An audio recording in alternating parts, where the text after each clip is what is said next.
Media ഡെയിലിയിലേക്ക് സ്വാഗതം. വാർത്തകൾ വായിക്കുന്നത് ഹബീബ് അഹമ്മദ്. ഇന്ന് ഉത്രാടപ്പാച്ചി. എല്ലാ മലയാളികൾക്കും മീഡിയ ഡെയിലിയുടെ ഓണാശംസകൾ. യെച്ചൂരിക്ക് അന്ത്യാഭിവാദ്യം അർപ്പിച്ചുകൊണ്ട് മുഖ്യമന്ത്രി പിണറായി വിജയൻ. അന്തരിച്ച CPM ജനറൽ സെക്രട്ടറി സീതാറാം യെച്ചൂരിയുടെ മൃതദേഹം വസന്ത് കുഞ്ചിയിലെ വസന്തിയിൽ പൊതുദർശനത്തിന് വെച്ചു. കേരള മുഖ്യമന്ത്രി പിണറായി വിജയൻ, ഗവർണർ ആരിഫ് മുഹമ്മദ് ഖാൻ, ആന്ധ്ര മുഖ്യമന്ത്രി ചന്ദ്രബാബു നായിഡു, BJP ദേശീയ അധ്യക്ഷൻ JP Nadda, CPI general secretary D രാജ, CPM സംസ്ഥാന സെക്രട്ടറി MV ഗോവിന്ദൻ, PB കേന്ദ്ര കമ്മിറ്റി അംഗങ്ങൾ അടക്കമുള്ളവർ എത്തി ആദരവ് അർപ്പിച്ചു.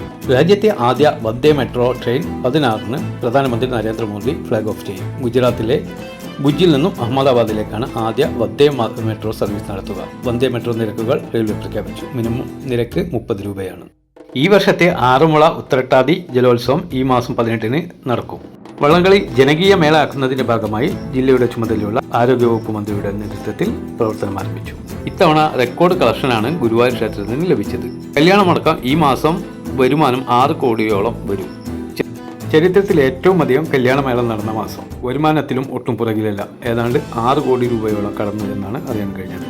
മമ്മൂട്ടിയോട് നോ പറയാനുണ്ടായ കാര്യം വെളിപ്പെടുത്തിക്കൊണ്ട് മീനാക്ഷി.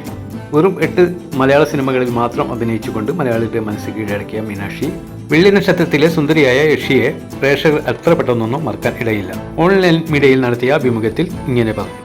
താൻ മലയാളിയല്ലെന്നും തൻ്റെ പേര് മീനാക്ഷി അല്ലെന്നായിരുന്നു എന്നും എന്തുകൊണ്ടാണ് മമ്മൂട്ടിയോട് നോ പറയാണ്ടായിരുന്ന കാരണമെന്നും പറഞ്ഞു. മമ്മൂട്ടി എൻ്റെ ഒപ്പം അഭിനയിക്കാനുള്ളതാണ്, അതുകൊണ്ട് സാരി ഉടുക്കാൻ പഠിക്കണമെന്ന് പറഞ്ഞിരുന്നു.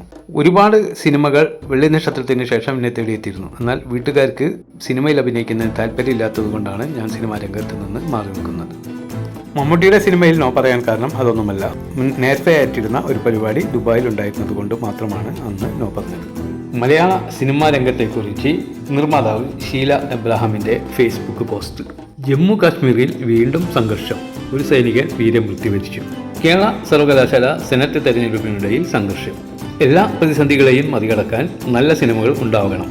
തൻ്റെ പുതിയ സിനിമ കിഷ്കിന്ധാകാന്ഡം തീർച്ചയായും ഒരു മറുപടിയാണ്. സത്യൻ അന്തിക്കാട്. 11കാരിക്ക് നേരെ ലൈംഗികാതിക്രമണം നടത്തിയ റെയിൽവേ ഡി ഗ്രൂപ്പ് ജീവനക്കാരനായ പ്രശാന്തിനെ നാട്ടുകാരും പെൺകുട്ടിയുടെ വീട്ടുകാരും കൂടി തല്ലിക്കൊന്നു. ഡൽഹിയിലാണ് സംഭവം നടന്നത്. പോക്സോ കേസ് പ്രതിക്ക് 65 വർഷം കഠിന തടവ്. ക്ലിഫ് ഹൗസിൽ കൂടുതൽ നിരീക്ഷണ ക്യാമറകൾ സ്ഥാപിക്കുന്നു. സുരക്ഷ ആവശ്യപ്പെട്ടത് PV അൻവർ. എന്നാൽ സുരക്ഷ വർദ്ധിപ്പിക്കുന്നത് മുഖ്യമന്ത്രിയുടേത്. മുഖ്യമന്ത്രി വല്ലാതെ ഭയക്കുന്നത് ആരെ? വാർത്തകൾ വിശദമായി അറിയാൻ ചാനൽ സബ്സ്ക്രൈബ് ചെയ്താൽ